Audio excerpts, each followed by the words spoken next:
The stars sparkled against the darkness of space as Admiral Elizabeth Morgan stood on the bridge of the EDF Valkyrie, Earth's first and only Titan-class warship, her eyes fixed on the main screen where an unknown vessel hovered at the edge of their sensors. After 20 years of military service, Morgan knew this moment would change human history forever. First contact with beings from beyond the star's commander. Olivia Taylor approached the Admiral, her uniform crisp and her expression serious. She handed Morgan a data tablet showing the latest scans of the alien craft. "The unknown ship is not responding to any of our messages." Admiral Taylor said, her voice low and steady. "We have tried all frequencies and formats according to first contact." Protocols. Morgan nodded, her face revealing nothing of the tension she felt inside. "Continue broadcasting Dr. Wells' standard greeting package," she ordered. "Keep shields at standby, but do not power weapons. We must appear non-threatening behind her, Doctor." Samantha Wells, the mission xenolinguist, adjusted settings on her communication station. The greeting package contained mathematical sequences, simple atomic structures, and peaceful imagery, all designed to establish basic understanding with any intelligent species. For 3 hours they had maintained position, sending messages and waiting. The alien vessel remained silent, its dark hull absorbing their scanning beams like water into sand. Lieutenant Grace Winters suddenly straightened at her. "Sensor station, Admiral," she called. "They are moving." The alien craft had changed course and now moved directly toward the Valkyrie. "Maintain position," ordered Morgan, her voice firm. "Do not show fear or aggression." The bridge crew worked in focused silence as the distance between ships decreased. The alien vessel was smaller than the Valkyrie, but its design was unlike anything humans had created. Its surface seemed to shift and flow like liquid metal, yet sensors indicated it was solid energy. "Spike," called Winters, her fingers flying across her console. "They are powering something." Morgan hesitated for only a second. "Raise shields, defensive posture only." The shields hummed to life, surrounding the massive Earth vessel in layers of energy designed to withstand meteorite impacts and radiation. The technology was new, barely tested in real conditions. A brilliant beam of blue-white energy erupted from the alien ship. The Valkyrie shuddered violently as the beam struck its shields. Alert klaxons sounded throughout the ship, shield integrity at 80%, and dropping. Taylor reported, her voice tight. "Multiple weapon impacts detected. Return fire." Morgan commanded, her decision made. The aliens had clearly chosen violence over communication. "All weapons target their propulsion systems only." The Valkyrie responded. Missile tubes opened along the hull of the Earthship, releasing guided projectiles toward the alien vessel. Energy weapons powered up, creating a web of destructive force on the main screen. The alien beam continued to pound against their shields. Each impact weakened the protective barrier around the Valkyrie. Chief Engineer Amber Kelly called from engineering. "Admiral, shields cannot take much more of this. We need to withdraw or increase power to defensive systems." Before Morgan could respond, the alien attack suddenly stopped. The strange vessel hung in space, its surface now pulsing with patterns of light. "They are broadcasting something," said Dr. Wells' excitement in her voice as she studied her instruments. "I am receiving data patterns." "Maintain battle stations," ordered Morgan. "Do not lower shields." The alien ship moved again, but this time away from the Valkyrie. It accelerated quickly, disappearing from normal vision, though still visible on sensors. Admiral Taylor spoke quietly. "They are retreating." Morgan shook her head. "No, they are regrouping." This was not a misunderstanding. They attacked without provocation. This was a test of our capabilities. Dr. Wells looked up from her station with concern. "We should not jump to conclusions, Admiral. This could be a cultural misunderstanding. Their beam might have been an attempt at communication." Morgan turned to face the xenolinguist directly. "I understand your position, Doctor, but my responsibility is to this ship and to Earth. That was a weapons discharge, not a communication attempt. My years in combat leave no doubt." She turned back to the main screen. "Helm set course for Earth, maximum speed. We need to report this. Encounter and prepare defenses. Communications, send all sensor data and recordings to Earth Defense Command. Mark it urgent, first contact hostile, as the Valkyrie engines engaged. pushing the massive ship through space toward home. Morgan considered the implications of what had just happened. Humanity had hoped for peaceful contact with alien civilizations. Scientists, philosophers, and dreamers had imagined sharing knowledge and culture. Instead, their first meeting had ended in violence. In her, quarters later, Morgan reviewed the sensor data over and over. The alien attack pattern was strange, almost as if they were testing the Valkyrie shields rather than trying to destroy the ship. Something about the encounter felt wrong, but she could not identify exactly what. A soft chime announced a visitor. Dr. Wells entered, looking tired but determined. "Admiral, I have analyzed the energy patterns we received after the attack. There are structures within the data, mathematical sequences similar to our own greeting." Morgan frowned. "So they understood our message and attacked anyway," perhaps Wells suggested. Or perhaps the attack was their response. She hesitated, then added, "Or it might not have been an attack at all." Morgan gestured to the screen, showing the damage reports from multiple sections of the ship. 15 crew members injured, shield generators overloaded. "Tell that to my wounded people." Doctor, Earth appeared on their view screens the next day, a blue jewel against the blackness of space.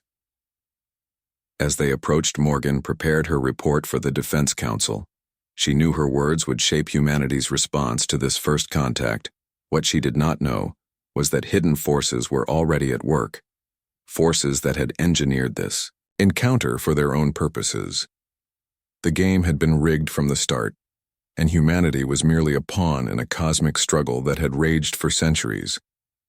As the Valkyrie docked at Earth Orbital Station 1, Morgan made her decision. The next time they encountered the alien vessel, they would be ready. They would not be tested again. They would show the full might of human determination. The war had begun, even if humanity did not yet understand the true nature of the enemy or the real stakes of the conflict. 2 weeks passed since the first encounter with the alien vessel. Earth governments scrambled to respond. Military forces worldwide went on high alert, and civilians stocked emergency supplies. News channels showed endless debates between experts, some calling for peace, others demanding immediate military action. Admiral Elizabeth Morgan stood before the United Earth Defense Council, her uniform decorated with medals from previous conflicts that now seemed small compared to the threat they faced. The council chamber was silent as she finished her presentation. "The alien ship retreated after our counterattack, but long-range sensors show they have established a position at the edge of our solar system," Morgan said, pointing to a blinking dot on the tactical display. "Intelligence suggests they are waiting for reinforcements." "How long do we have?" asked Counselor Natalie Foster, her normally confident voice wavering slightly. "Days, perhaps weeks," Morgan answered. "We cannot be certain. The Valkyrie is currently our only vessel with technology advanced enough to stand against them." Chief Engineer Kelly stepped forward to address the council. "The Valkyrie sustained damage during the encounter, but repairs are nearly complete," she reported. "We have also implemented several improvements to the shield systems based on what we learned." However, she hesitated. "There are anomalies in the ship systems that concern me," explained said head counselor, Marie Harrison. "Some of the Valkyrie technology is advancing faster than our development timeline would suggest," Kelly said, choosing her words carefully. "Specifically, the quantum processors show patterns that were not in the original design. They appear to have self-modified." Council members exchanged worried glances. "Are you suggesting the alien attack affected our systems?" asked Counselor Foster. "Not exactly," Kelly replied. "It seems more like the processors were designed to evolve under certain conditions. The attack may have triggered pre-programmed changes." Harrison leaned forward. "This is concerning, Engineer Kelly. Investigate these anomalies thoroughly. We must understand any potential vulnerability." The meeting continued for hours as the council debated options. Most agreed that Earth needed more ships with the Valkyrie advanced technology. 5 additional vessels were already being retrofitted, but they would need weeks to complete. Meanwhile, aboard the docked Valkyrie, Dr. Wells worked in her lab analyzing data from the encounter. Something about the alien transmission patterns bothered her. They contained structures that seemed oddly familiar, Computer-run comparative analysis against all known Earth languages and communication protocols, she instructed. The computer worked silently. For several minutes before responding, Match found pattern similarities with experimental military encoding, developed by Project Echo Classification Level 9. Wells frowned. That made no sense. How could an alien species from across the galaxy use communication patterns similar to classified Earth military codes unless she accessed additional databases searching for information on Project Echo? Most files were restricted, but she found references to quantum entanglement communication experiments, theoretical work on instantaneous data transfer across vast distances. In engineering, Chief Kelly discovered something equally disturbing. Hidden within the Valkyrie main reactor core was a device not listed in any blueprint, a small crystalline structure connected to the quantum processors Kelly had mentioned to the Council. When she scanned the device, it emitted pulses that interfered with her equipment, almost as if it were designed to remain hidden from standard detection methods. Kelly called Lieutenant Grace Winters to engineering. The sensor officer examined the strange device, her expression growing more concerned with each test. "This appears to be transmitting data," said Winters, "but I cannot determine where the data is going. The signal vanishes as if it enters another dimension." Kelly nodded grimly. "Keep this between us for now," she said. "We need to understand what this is before reporting it. Something is very wrong here." As the engineering team investigated the mysterious device, Admiral Morgan met with Commander Olivia Taylor in her private quarters. "The Council has authorized full military response," Morgan said. "They believe we have no choice but to prepare for war." Taylor nodded. "Our weapons performed well against the alien ship, but we still know almost nothing about their capabilities or intentions." Morgan paced the small room. "We need more information," she agreed. "Something about this situation feels wrong, Taylor. The attack pattern was too precise, too calculated. It was as if they knew exactly how our shields would respond. They might have been studying us for years," Taylor suggested, "monitoring our technological development." "Perhaps," Morgan said, "but there is another possibility." She lowered her voice. "Security, systems off record." Taylor raised an eyebrow but complied. "Security systems disengaged," she confirmed. Morgan leaned closer. "What if this is not what it appears to be? What if someone wants us to fight this war?" Before Taylor could respond, Morgan Communications device signaled an emergency alert. Dr. Wells requesting immediate meeting with the Admiral. Classified information. Morgan and Taylor exchanged glances. "Security back on," ordered the Admiral. "Tell Dr. Wells to meet us in my secure briefing room." 20 minutes later, Wells showed them her findings. The alien communication patterns matched Earth military codes too closely to be coincidence. "This cannot be random," Wells explained. "The mathematical probability is virtually zero. Either these aliens have been monitoring our most secret communications for decades or the attack was staged." Finished Morgan. Her suspicions confirmed. "But who would do that?" asked Taylor. "And why?" The pieces began to connect in Morgan's mind. Someone wanted Earth to develop military technology rapidly. Someone had placed hidden devices in the Valkyrie. Someone wanted humanity prepared for war. Chief Kelly and Lieutenant Winters joined them, bringing evidence of the transmission device. What they revealed completed the disturbing picture. The Valkyrie most advanced systems contained technology that humans should not yet possess. "We need to trace these transmissions," said Morgan, "without alerting whoever is behind this." The small group agreed to work in secret, dividing responsibilities. Kelly and Winters would analyze the hidden technology. Wells would continue studying the communication patterns. Taylor would review tactical data from the encounter, looking for additional anomalies. Morgan would maintain appearances, continuing preparations for war, while secretly investigating possible conspirators within Earth government. What none of them realized was that they were being watched. Their every move monitored by the same forces that had engineered the false alien encounter. In her quarters that night, Morgan studied old mission reports, searching for patterns. She found references to unusual technological advances following unexplained incidents. Strange recovered materials from meteorite impacts that yielded scientific breakthroughs, military exercises where experimental systems performed beyond expectations. The pattern stretched back decades, technology appearing just when Earth needed it, most attributed to human genius and innovation. But what if there was more to it? What if humanity was being guided, manipulated toward some unknown goal? A shadow moved in the corner of her room. Morgan reached for her sidearm but stopped when she recognized the figure. Admiral Laura Mitchell, her former commander, stood watching her. "You are asking dangerous questions," Elizabeth Mitchell said, her voice soft. "You are looking in places some very powerful people want to remain hidden." "How did you get past security?" demanded Morgan. Mitchell smiled sadly. "I designed many of the security systems. Remember, I recognized the anomalies in the Valkyrie systems years ago, just as your engineer has now." Morgan kept her hand near her weapon. "What do you know about the alien attack?" "It was not alien," said Mitchell. "That much you have already guessed. But the truth is far more complex and far more dangerous than you imagine." She stepped forward, placing a small data crystal on Morgan's desk. "Be careful who you trust, Elizabeth. Even your closest officers may not be what they seem." Before Morgan could respond, Mitchell pressed something on her wrist and vanished. The security systems showed no record of her visit. Morgan examined the data crystal. Should she trust Mitchell? The former admiral had disappeared 3 years ago amid rumors of mental instability. Many believed she had taken her own life.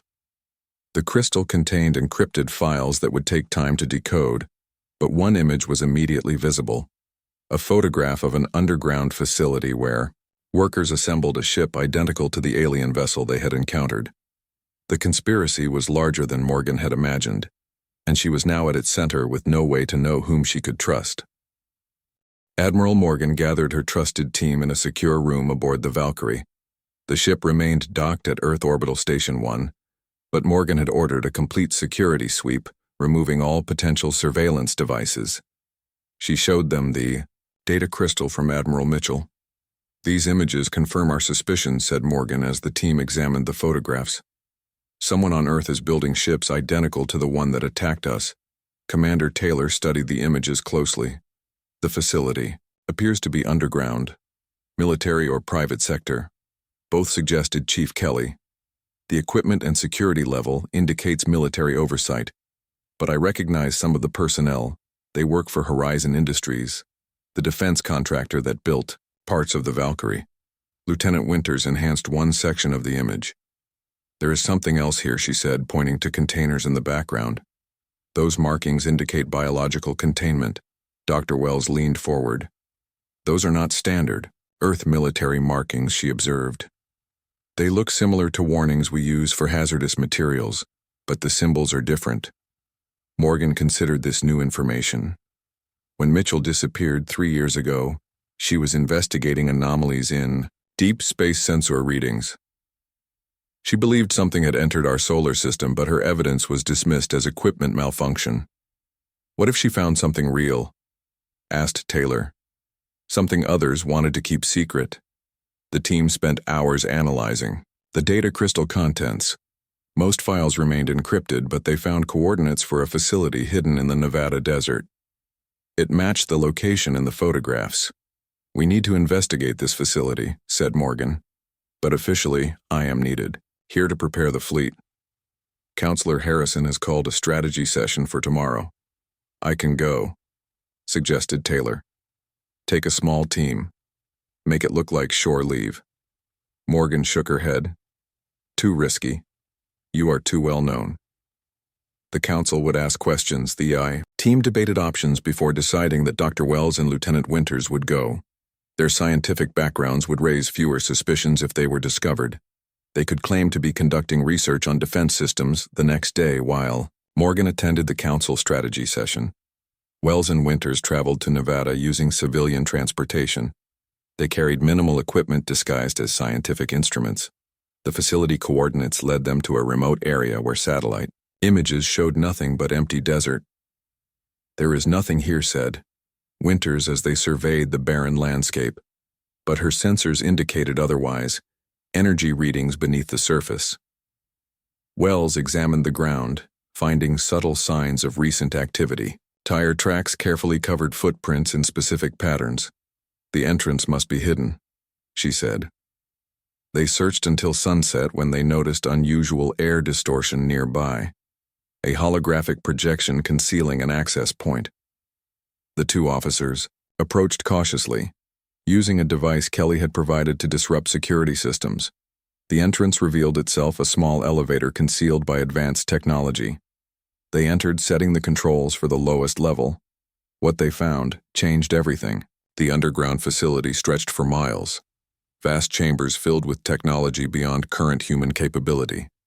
Scientists and military personnel worked on various projects, including a nearly complete replica of the alien vessel staying hidden in maintenance corridors. Winters and Wells recorded everything they discovered: computer terminals where they could access the facility database using access codes from Mitchell Data Crystal. "The facility is called Prometheus Division," whispered Wells, reading from a terminal. "It was established 50 years ago after an actual alien vessel crashed." Winters examined the data. The true aliens, called Aelari, were peaceful explorers. Their technology was recovered and reverse-engineered. The government kept everything secret. "But why stage an attack?" asked Wells. Winters found that answer in classified military files. The genuine Aelari ship contained warnings about hostile forces in our galaxy, species that conquered developing worlds, harvesting resources and enslaving populations. Earth leaders believed humanity needed advanced technology to survive, but feared panic if the truth were known. The conspiracy went deeper than they imagined. In the lowest level, they found something horrifying: cryogenic chambers containing preserved bodies. The remains of the original Aelari visitors, beings who had come in peace, only to be captured and dissected for their technological secrets. "They are using the threat of invasion to hide what they did to these beings," said Wells, her voice shaking with disgust, "and to justify a massive military buildup." As they gathered evidence, security alarms suddenly blared. Someone had discovered their presence. Armed guards rushed through the facility. "We need to get this information out," said Winters. "We need to reach the Admiral." They fled through maintenance corridors, pursued by security forces. At a communication station, Wells managed to send a compressed data package to a secure channel Morgan had established, but there was no time to confirm receipt. Security forces cornered them near an emergency exit. Seeing no alternative, Winters created a diversion, allowing Wells to escape with the evidence. While guards subdued Winters, Wells made it to the surface and disappeared into the desert night. Back on the orbital station, Morgan received the partial transmission from Wells. The fragmented data provided more questions than answers, but confirmed the conspiracy. She needed to extract her officers, but could not risk exposing her knowledge. In her quarters that night, Morgan was surprised by another visit from Admiral Mitchell. "Your officers discovered the truth," Mitchell said. "They were brave, but Lieutenant Winters has been captured. I need to rescue her," said Morgan. Mitchell shook her head. "You need to understand the full situation first.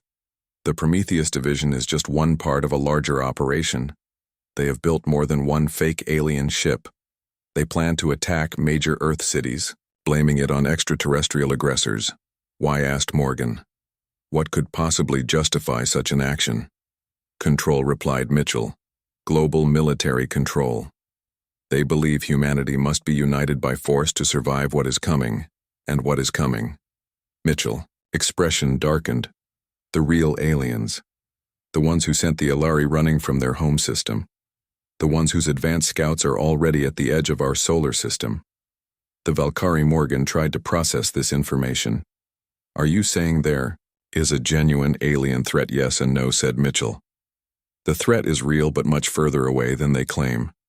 The Prometheus Division leadership is using that distant danger to justify immediate control. They are manufacturing a crisis." "How do you know all this?" Mitchell smiled sadly. "Because I helped create the program before I discovered the truth. The Prometheus Division was supposed to prepare humanity for eventual contact, not fabricate false attacks. When I objected, I became a liability." "What about the real Aelari?" asked Morgan. "The ones from the crashed ship most died during initial containment," Mitchell replied. "But some survived. They have been helping certain scientists understand their technology. They warned us about the Valkyrie, but also provided solutions, peaceful alternatives. The Prometheus leadership ignored those options. A communication alert interrupted their conversation. Dr. Wells had reached a safe location. She had recovered more data, including evidence that the Prometheus division planned to launch their fake attack within days. Morgan made her decision. Commander Taylor and Chief Kelly reported to her quarters for an emergency meeting along with Mitchell and the newly arrived Wells.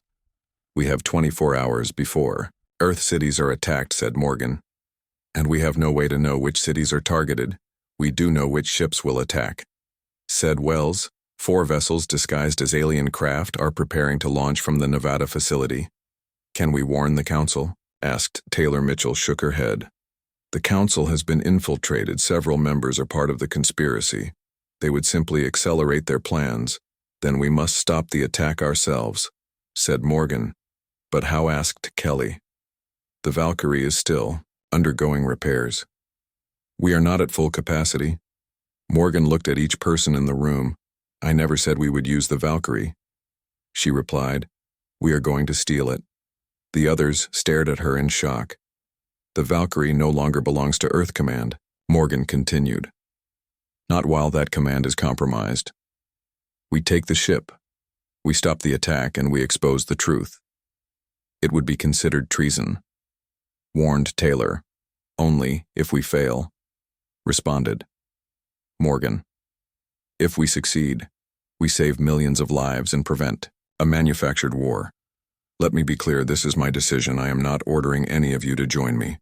One by one, they agreed. Kelly would ensure the ship systems were ready. Taylor would assemble trusted crew members.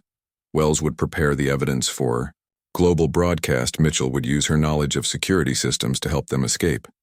What none of them realized was that among them was a traitor, someone who immediately reported their plans to the Prometheus division leadership, someone who had been part of the conspiracy from the beginning.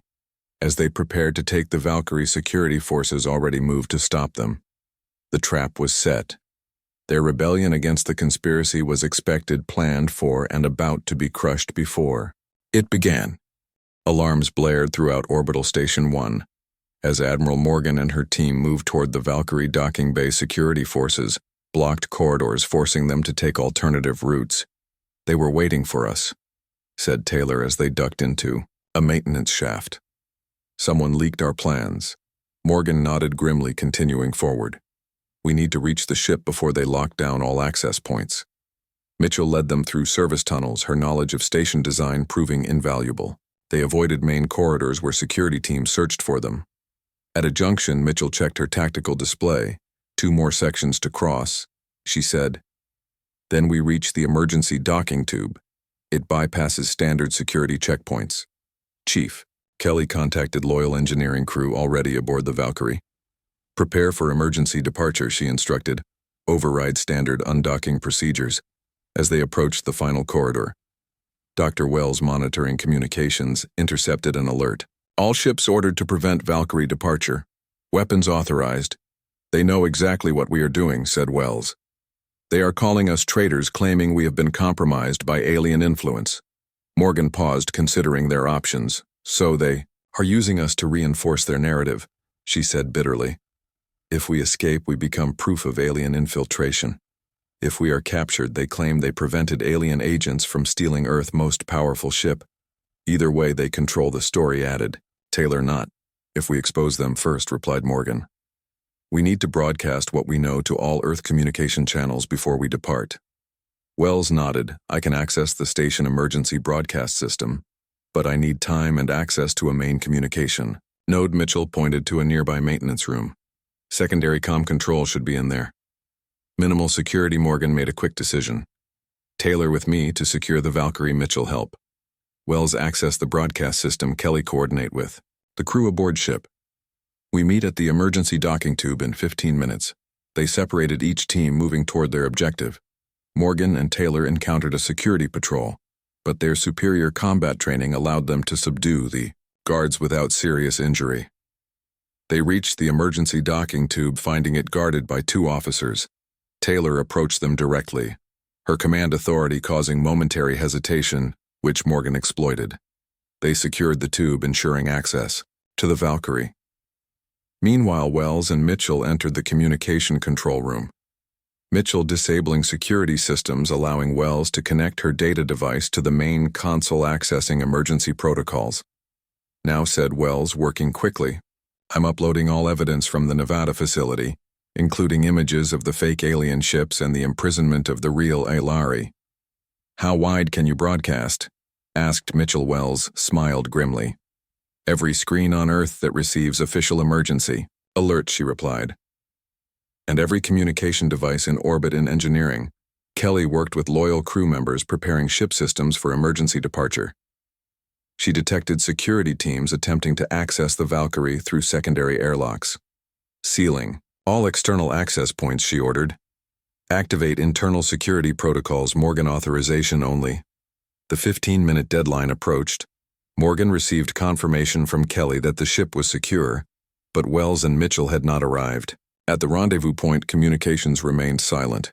We cannot wait much longer, said Taylor. Station security is adapting. More teams converging on our position. Morgan checked the time again. 3 minutes over deadline. We give them 2 more, then we depart.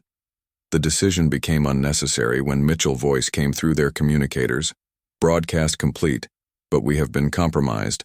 Wells is wounded. Security forces approaching your position from multiple directions.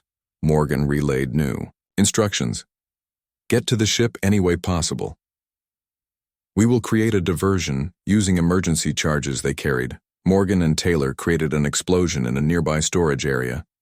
Drawing security teams away from the docking tube, they reached the Valkyrie, main airlock finding Mitchell supporting a wounded Wells. What happened? Demanded Morgan as they helped the injured scientist aboard Prometheus agents.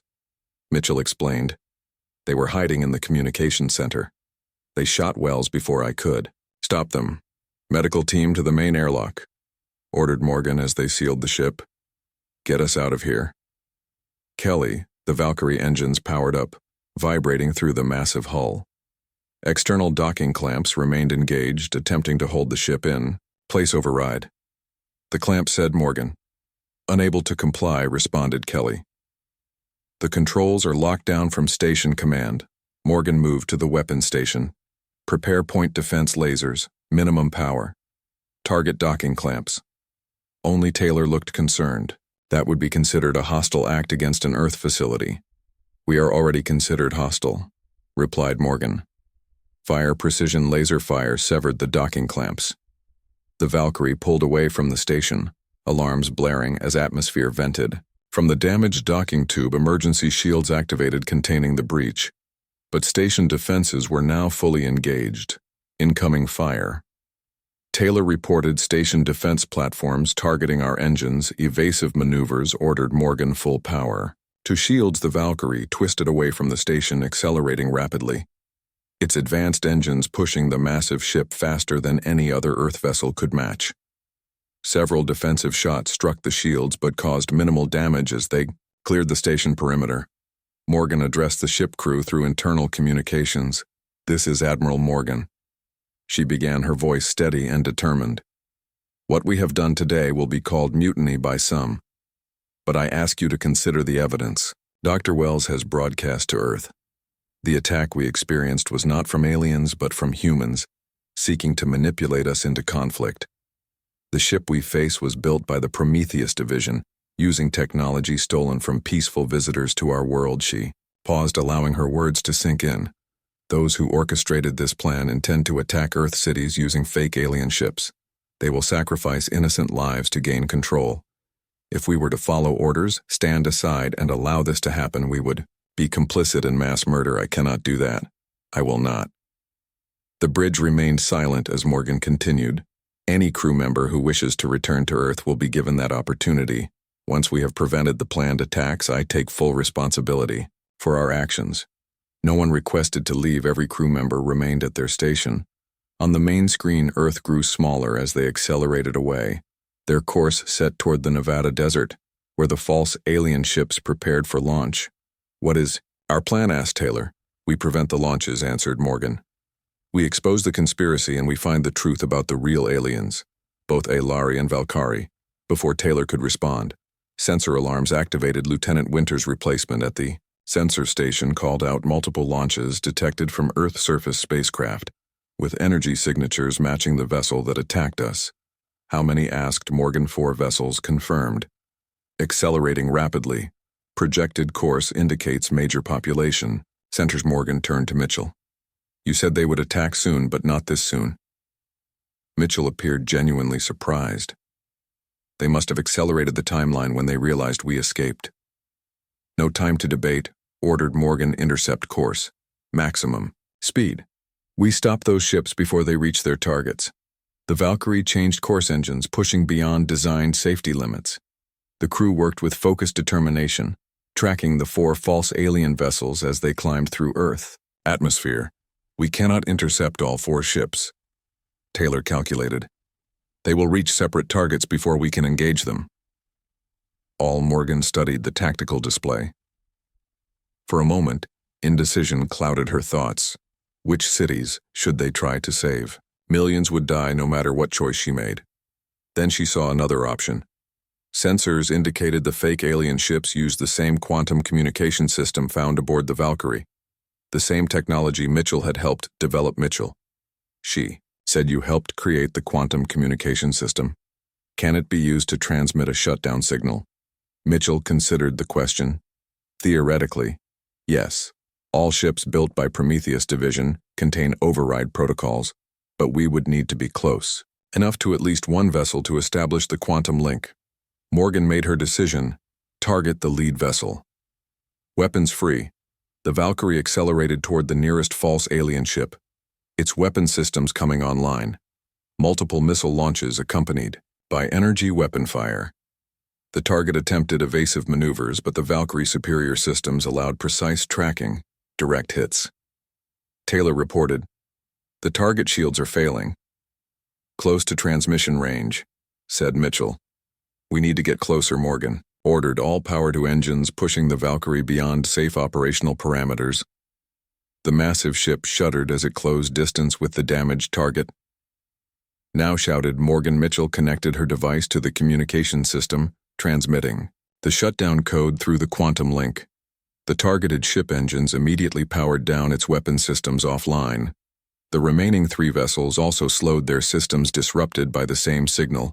It worked, said Mitchell in disbelief. All 4 ships contained the same quantum receivers. The shutdown command propagated through the network, but their momentum continues, warned Taylor. They will still impact population centers even without power. Morgan turned to weapons control. Again, destroy the vessels. The Valkyrie weapons fired again and again, precise shots disintegrating the unpowered ships before they could reach their targets. The main screen flickered, showing a being unlike anything the crew had seen before. Its body appeared humanoid, but with skin that shimmered like liquid crystal eyes. Large and luminous, contained swirling patterns of light. Its voice, when it spoke, resonated directly in their minds, bypassing the communication system entirely. We are Elari. The thought formed clearly in each person consciousness. We observe your conflict. Your protection of innocence despite personal danger shows worthiness. Morgan stepped forward, addressing the alien entity. I am Admiral Elizabeth Morgan of the Earth vessel Valkyrie. We prevented an attack by those who would blame your kind for their own crimes. We know, responded the Elari. The stolen ship your people found was a seed vessel, designed to assess developing species for potential contact. When it crashed, your leaders had 2 paths before them. They chose deception and violence, taking our technology without understanding its purpose. Earth warships continued to close surrounding the Valkyrie. Their weapons remained targeted, but they had not yet fired, hesitant due to the appearance of the alien vessel. How many of your kind survived the crash? Asked Morgan. Few survived. The voice carried sadness. Those who lived were imprisoned, their knowledge taken, their warnings about the Valkyrie twisted to serve human ambition. What are the Valkyrie? Asked Mitchell, stepping forward beside Morgan. The Elari image shifted, showing another alien form. Dark armored bodies, with multiple limbs, predatory features designed for conquest. These are Valkyrie consumers of worlds. They expand through destruction, but they are distant, many cycles from your system. The threat was exaggerated to manipulate your kind. Morgan processed this information. The Prometheus division leaders had used a real but distant threat to justify immediate control. "We must resolve our current situation," said Morgan. "Human ships are preparing to attack us. We cannot defeat them without destroying them, which we will not do." The Aleri seemed to consider this. "Our vessel can protect yours temporarily. No harm will come to the human ships. They simply cannot penetrate the field. We will generate." Before Morgan could respond, the Aleri ship moved, positioning itself between the Valkyrie and the Earth warships. A shimmering field extended surrounding both the alien vessel and the Valkyrie Earth ships. Opened fire. Energy weapons and missiles struck the field, dissipating harmlessly. The attacks continued for several minutes before stopping. "We are being hailed again," reported the communications officer. "All Earth channels worldwide broadcast on screen," ordered Morgan. The main screen divided, showing multiple broadcasts. From Earth cities, millions watched as Prometheus division facilities were exposed. Rescued Aleri beings appeared alongside human scientists, explaining the deception. Military commanders not involved in the conspiracy ordered investigations. Crowds gathered outside government, buildings demanding answers. "The conspiracy is collapsing," said Taylor. "People are seeing the truth." Counselor Harrison appeared on a priority channel, her expression now desperate. "Admiral Morgan, you must understand," she pleaded. "Everything we did was to protect humanity. The Valkyrie are real. They will come eventually. We needed to prepare." Morgan faced her directly. The preparation was necessary. The deception and planned attacks on civilian targets were not. "You could have told the truth." "Truth creates panic," argued. Harrison unified control was the only way. Morgan shook her head. "Earth has faced existential threats before climate crisis, nuclear proliferation. We survived through cooperation, not deception. Each time humanity chose unity over control, we advanced. If the Valkyrie are real, we will face them together, not under the boot of those who murdered innocents to maintain power." Harrison had no response. The transmission ended. The Aleri ship maintained its protective field as more information reached the Valkyrie. The conspiracy extended through multiple governments and corporations. Those involved were being arrested. Evidence recovered from Prometheus division facilities revealed the full extent of their plans. Morgan turned to the Aleri, still visible on their screen. "What happens now? We offer choice." The alien thoughts carried no judgment, no demand. "We can assist your development, guide your technology, share knowledge of the cosmos, including the true nature of the Valkyrie threat, or we can depart, allowing humanity to find its own path. The choice belongs to you." Morgan looked to her officers, seeing the same thought in their expressions. Before she could respond, Mitchell stepped forward. "You have been manipulating us as well," she accused. "Not through fear, but through technology. The quantum processors aboard this ship. The advancements that appeared in our development. The crashed ship was no accident. The Aleri rippled its crystalline features in what might have been acknowledgement. The seed vessel was directed to your world. We have guided many species.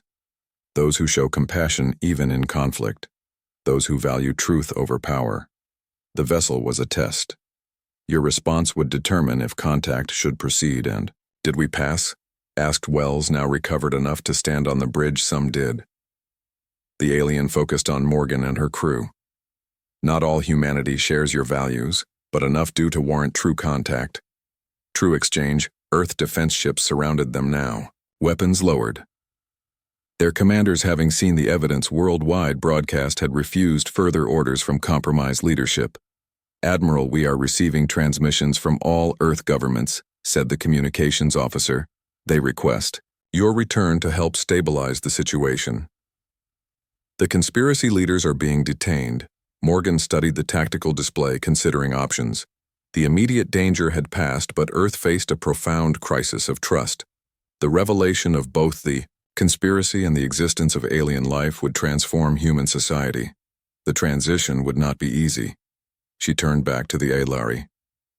"We accept your offer of assistance with conditions. No technology we do not understand.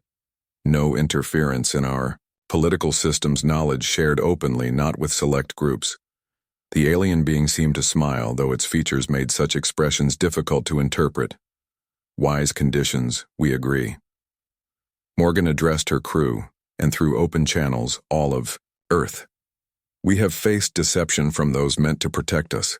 We have prevented violence against innocent people. We have discovered we are not alone in the universe. These truths will change us. They will challenge what we believed about ourselves and our place in the cosmos. But they also offer opportunity. If we choose cooperation over conflict, knowledge over ignorance, truth over comfortable lies." She paused, letting her words reach across the planet. The Valkyrie was built for war, but today it stood for peace.